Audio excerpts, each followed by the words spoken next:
is very, very key for us to remember that the same grace that you have and the same grace that you're praying that God continues to rest over you is the same grace that I'm praying. And we can't continue to prostitute it, though, as if it's always going to be in that area. I believe God's grace, yes, it definitely is sufficient.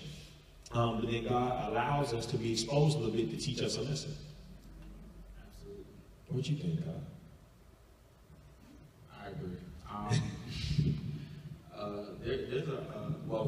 There's this particular saying I actually used to think that it was in the Bible until I found out that it wasn't. It says, "But for the grace of God, there goes I." And there's a scripture that kind of attributes to it, but it's not verbatim.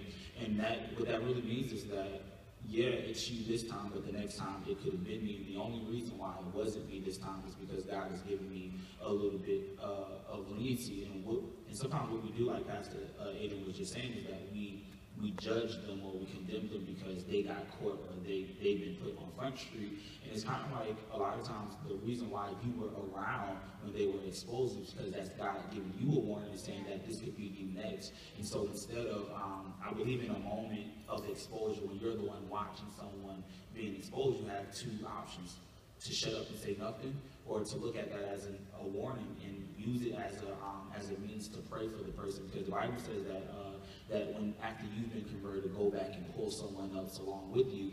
And that's our assignment as receivers of grace. Grace is never a one-sided thing where it only works for me and I can only be showered with it and it does this for me and it does that for me. But at some point, receiving grace means that I have to go in the world and be what I call a grace agent. So I have a grace agent. Yeah, I see you there, and I know what it's like to be there, so let me help you. I see you there. I've been there just 2 disappointments ago. I've been there just 2 heartbreaks ago, just 2 situations ago. Let me help you. And so... and I don't think we do that, cuz. We don't. Like, we get free from something, and if somebody is in it, we like, I can't believe you still there. Yeah. You just got out. Right. You just got out. And it won't take much for you to get back there. Yeah. It's and what people don't realize is like, and you're helping other people, that keeps you out of the mess that you just experienced. So I'm not just helping you so that I can have bragging rights to say that, oh, the only reason why Pastor Chris got all of that is because, I coached him through it.